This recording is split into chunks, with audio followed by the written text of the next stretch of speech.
ஒரு நொடி போதை, பலரும் மடியும் பாதை. போதையில்லா தமிழ்நாட்டை உருவாக்க ஜமாத்தே இஸ்லாமி ஹிந்த் எடுத்திருக்கக்கூடிய முன்னெடுப்புக்கு எல்லோரும் ஒத்துழைப்போம். ஒரு முறை முயற்சிக்கலாம் என்று தொடங்கியது ஒரு வாழ்க்கையையே மாற்றிவிடும். போதை என்பது ஒரு பழக்கம் மட்டுமல்ல, அது உங்கள் உடல், மனம், குடும்பம், எதிர்காலம் அனைத்தையும் மெதுவாக பறிக்கும் நோய். போதையில்லா தமிழ்நாடு கையெழுத்து இயக்கத்திற்கு QR கோடை ஸ்கேன் செய்வதன் மூலம் உங்கள் ஆதரவை தாருங்கள். நன்மையை கொண்டு தீமையை தடுப்போம். போதை உங்களை மட்டும் பாதிப்பதில்லை, உங்களை சுற்றியுள்ளவர்களையும் பாதிக்கிறது. உடல் நலம் பாதிக்கிறது, உடல் உறுப்புகளை சேதப்படுத்தும், உயிருக்கு ஆபத்தை ஏற்படுத்தும். மனநலம் சிதைகிறது. மன அழுத்தம், பதற்றம், கவலை, நினைவாற்றல் குறைவு, தற்கொலை எண்ணம் கூட வரலாம். குடும்பத்தை சீர்குலைக்கிறது. உறவுகளில் பிரிவு, சண்டை, நம்பிக்கை இழப்பு, அன்பும் அமைதியும் தொலைந்து போகும். எதிர்காலத்தை அழிக்கிறது. கல்வி, வேலைவாய்ப்பு, கனவுகள் அனைத்தும் அழிந்து வாழ்க்கை இலக்கு காணாமல் போகும்.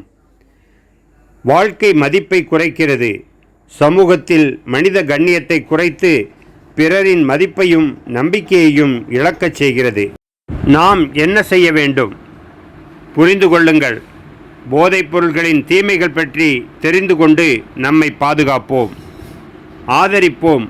போதை பழக்கத்தால் பாதிக்கப்பட்டவர்களுக்கு உதவி செய்து நம்பிக்கையை ஏற்படுத்துவோம், விழிப்புணர்வு ஏற்படுத்துவோம். போதைப் பொருள்கள் பற்றிய தகவலை அனைவருக்கும் எடுத்துச் சென்று விழிப்புணர்வு ஏற்படுத்துவோம்.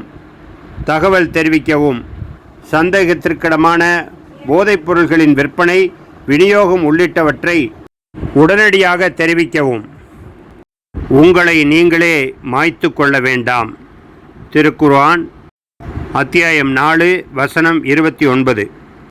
Jamathei Islami Hind Tamil Nadu and Puducherry, JIH Tamil Nadu, www.jihtn.org.